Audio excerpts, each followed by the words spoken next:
마스는 워큐리와 함께 성지 마리조아에 도달한 뒤 곧바로 조로, 쌍디 등을 처리하려 했고 각자 구역을 나누어 수색을 시작합니다. 그리고 워큐리가 조로, 쌍디와 마주하게 되었고 아이기스는 워큐리에게 쌍디를 상대하라는 명령을 내립니다. 그리고 이후 아이기스의 능력으로 인하여 조로, 쌍디, 워큐리가 공허의 세계로 끌려가게 되었고 워큐리는 쌍디와 격돌하게 됩니다. 한편 마스는 성지 마리조아가 무너진 것을 확인하며 마리조아가 완전히 수장되기 전에 기밀 자료와 중요 문서, 특히나 이무가 신신당부했던 그 물건들을 회수하기 위하여 판기아성 내부로 들어갑니다. 그리고 마스는 이무만이 출입할 수 있는 꽃의 방 내부로 진입하였고 꽃의 방에는 마스보다 먼저 도착한 누군가가 있었고 마스는 매우 놀라는 표정을 지으며 이 녀석이 여긴 어쩐 일이냐 라고 묻습니다. 그리고 마스의 앞에 모습을 드러낸 인물은 다름 아닌 퀘이사였고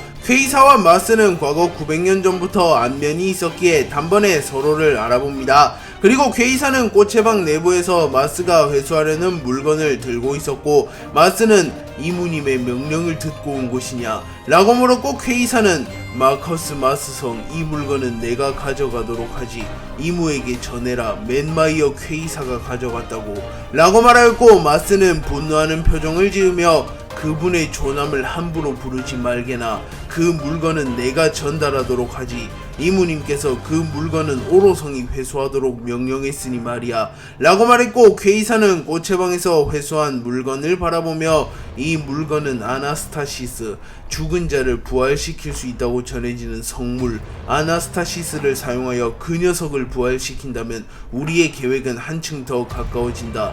마스 녀석을 마주하게 될지는 몰랐다만 절대로 이 물건만큼은 넘겨줄 수 없다 라고 생각하였고 마스는 퀘이사 당장 그 물건을 넘기지 않는다면 배신으로 간주하고 합당한 처벌을 내릴 것이다 라고 소리쳤고 마스는 사람 열매 모델 예수의 능력을 사용하여 예수의 형태로 변화하기 시작합니다.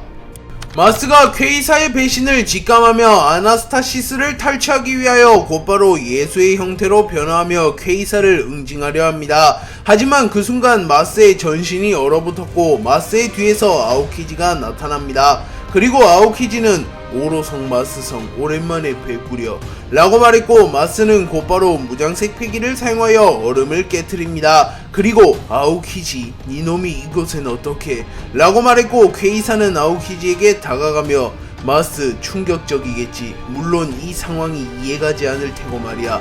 조금 더 쉽게 말해주겠네. 나와 아오키지는 같은 편이란 말이네 라고 말했고 아오키지는 무표정한 표정으로 마스를 바라봅니다. 그리고 퀘이사는 이곳에서 시간 낭비할 시간은 없다. 조만간 세계정부의 우군이 들이닥칠 거다. 내가 배신했다는 걸 알게 되면 이무 녀석이 미쳐 날뛸지 모른다고. 아직 우리는 이무를 상대할 만큼 강하지 않아. 아오키지 물건을 회수했으니 도주한다 라고 말했고 퀘이사는 곧바로 우주 열매의 능력을 사용하여 자신과 아오키지의 기척을 숨깁니다. 그리고 마스는 곧바로 견문색 패기를 사용하여 퀘이사와 아오키지의 기척을 살피나 그 순간 아오키지가 다시 한번 마스를 얼려버렸고 이후 바노거가 하늘에서 날아와 마스의 앞면에 총을 갈겨버렸고 마스는 퀘이사 세계 정부를 배신하며까지 얻으려는 게 무엇이지 라고 소리쳤고 퀘이사는 세계 그리고 자유다 라고 말했고 바노거는 워프 열매의 능력을 사용하여 퀘이사 아오키지와 함께 마스의 앞에서 사라집니다. 루피가 자유를 추구하며 이무는 세계를 지배하는 것을 추구하기에 자유와 세계를 동시에 손에 넣으려는 자는 없었는데 티치와 그의 동료들은 세계를 지배함과 동시에 세계정부와 밀지모자 일당을 괴멸시키고 자유를 추구하려 하기에 이들은 어쩌면 가장 위험한 사상을 가지고 있다고 볼 수 있으며 새로운 세력의 등장은 세계의 행방을 더욱 혼란스럽게 만들었다고 볼 수 있습니다. 한편 퀘이사는 바노거 아오키지의 도움으로 아나스타시스를 탈취하는 데 성공하였고 세계정부를 배신하고 검은 수염의 적단에 합류했다는 것이 확정납니다. 그리고 이들의 자세한 이야기와 퀘이사의 계획, 티치의 계획, 티치와 얽힌 과거의 이야기는 최악의 적 검은 수염 시리즈에서 상세하게 밝혀질 예정입니다. 마스는 눈앞에서 퀘이사와 아오키지 반오거를 놓친 뒤 퀘이사 처음부터 충성심이 깊진 않은 녀석, 하지만 설마 세계정부를 배신할 줄은 몰랐군. 누구보다 세계정부의 힘을 잘 아는 녀석이 아오키지 검은수염 해적단의 배신자 퀘이사 그놈도 검은수염과 손을 잡은 건가? 그 녀석 밀짚모자 못지않은 기이한 행보를 보인 놈에게도 사람을 끌어당기는 힘이 존재한다는 건가? 라고 말합니다. 한편 마스는 빠르게 계획을 변경하며 우선은 조로와 쌍디를 처리하며 루피의 양날개를 잘라내고자 하였고, 조로와 쌍디의 흔적을 찾아다니나 당시 조로와 쌍디는 아이기스의 능력으로 인하여 공허의 세계로 간 상태였기에 마스는 조로와 쌍디의 흔적을 찾아내지 못합니다. 하지만 시간이 흘러 조로가 아이기스를 꺾는 데 성공하며 공허의 세계가 붕괴되게 되었고, 마스는 견문색 패기를 통하여 조로와 쌍디의 기운을 감지합니다. 그리고 마스는 워큐리가 쌍디를 상대하고 있으며 조로는 왜인지 모르게 빈사 상태가 된 것을 확인한 뒤 곧바로 조로에게 날아갑니다. 하지만 그 순간 공중에서 아이기스가 떨어졌고 마스는 본능적으로 아이기스를 캐치하였고 아이기스가 세계정부의 인물임을 파악합니다. 그리고 마스는 조로를 빈사 상태로 몰아간 장본인이 아이기스라는 것을 어렴풋이 눈치챈 뒤 세계정부에 이런 강자가 있었나? 롤로노와 조로는 도신 류마조차 능가하는 실력자. 이무님이 아니고서야 저놈을 몰아붙이는 건 불가능하다.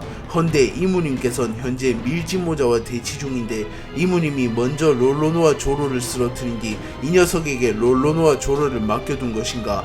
이놈 역시 샴록, 퀘이사, 겐타이와 마찬가지로 세계정부에 감춰진 전력인 건가? 뭐가 되었든 우선은 이놈을 안전한 곳에 놔둔 뒤 롤로노와 조로를 직접 내 손으로 처리한다 라고 말한 뒤 아이기스를 판게아성 내부에 던져둔 뒤 곧바로 조로를 향해 날아갔고, 조로는 마리조아의 잔해 속에서 겨우 몸을 가누고 있었습니다. 하지만 그 순간 마스가 조로의 앞에 나타났고 조로는 조금은 성가시다는 듯한 표정을 지으며 귀찮은 녀석이 나타났군 이라고 말하며 다시 한번 칼을 꺼내듭니다. 그리고 마스는 빈사 상태로군 롤로노와 조로, 감히 신에게 대항한 대가를 치를 시간이다 라고 말한 뒤 사람 열매의 모델 예수의 능력을 사용하여 예수의 형태로 변하였고, 조로는 피를 토해내며 젠장 몸이 움직이질 않는다 라고 말하며 최악의 몸 상태를 보이며 칼을 뽑는 것조차 버거워하는 모습을 보입니다. 하지만 조로의 눈빛만큼은 살아있었고 마스는 조로가 기적을 일으키는 남자라는 것을 잘 알았기에 결코 방심하지 않으며 조로를 확실히 마무리 짓고자 합니다. 워큐리와 쌍디가 격돌한 이후 워큐리는 압도적인 방어력을 선보이며 쌍디를 무력화시켰으나 쌍디는 마리드 잠브를 넘어서 아즈리 잠브를 각성하게 되며 마침내 자신의 한계를 뛰어넘게 되었고, 니카와 함께 3000년 전 세계를 풍미했던 강자 아즈리의 힘을 다룰 수 있게 됩니다. 그리고 쌍디는 아즈리 잠브를 사용하여 단숨에 워큐리를 압도하는 모습을 선보였고, 워큐리는 위기를 감지하며 풍수사탈을 사용합니다. 풍수사탈은 시전하는 즉시 영구적인 생명력 감소, 전신이 불에 타는 고통을 느끼게 됩니다. 하지만 대가가 비싼 만큼 값은 확실히 치르는 기술로 풍수사탈은 바람보다 빠르게 움직이며 사탄의 검을 사용하여 생명체의 목숨을 앗아가거나 최하 내사를 일으키는 치명적인 기술로 시전자보다 패기가 압도적인 경우를 제외하면 반드시 생명에 지장이 가는 기술이기에 워큐리는 이 합의 모든 것을 걸었다고 볼 수 있습니다. 그리고 워큐리는 기척을 숨긴 채 쌍디에게 다가가 풍수사탈을 사용하여 쌍디를 베어버리려 합니다. 그리고 쌍디조차 워큐리의 풍수사탈을 완전히 피해내지 못했고 찰나의 순간 견문색 패기를 사용하여 워큐리의 공격을 피해내려 하나 결국 오른팔에 워큐리의 사탄의 검이 스쳐 지나갔고 쌍디의 팔에는 즉시 검은 피가 솟구쳐 나옵니다. 하지만 풍수사탄은 심장을 찌르거나 복부를 완전히 통과해야만 비로소 진정한 효과가 드러나는데 쌍디가 견문색 패기를 사용하여 워큐리의 공격을 피해내기에 워큐리의 공격은 반쪽짜리에 그치게 됩니다. 하지만 반쪽이라고 해도 강력한 공격임은 틀림없었고 워큐리는 풍수사탄을 사용한 뒤 즉시 전신이 불에 타는 듯한 고통을 느끼며 주저앉습니다. 하지만 쌍디에게는 놀라우리만큼 변화가 없었고 쌍디는 뭐야 저놈 자멸한 건가?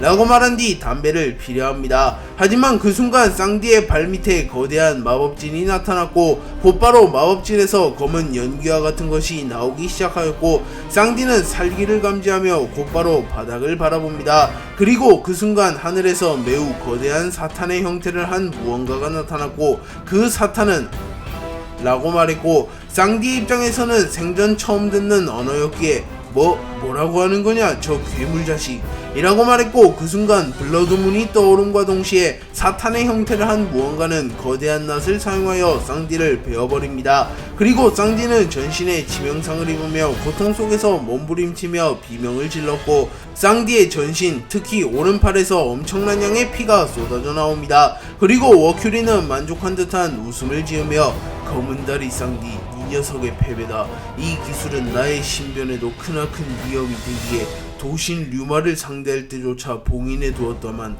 이무님과 세계 정부를 위해서라면 목숨조차 아깝지 않다 라고 말합니다. 하지만 워큐리가 소환해낸 사탄은 쌍디를 베어버린 뒤 곧바로 워큐리에게 향했고 다시 한번 거대한 낫을 휘두르며 워큐리의 목숨마저 가져가려 합니다.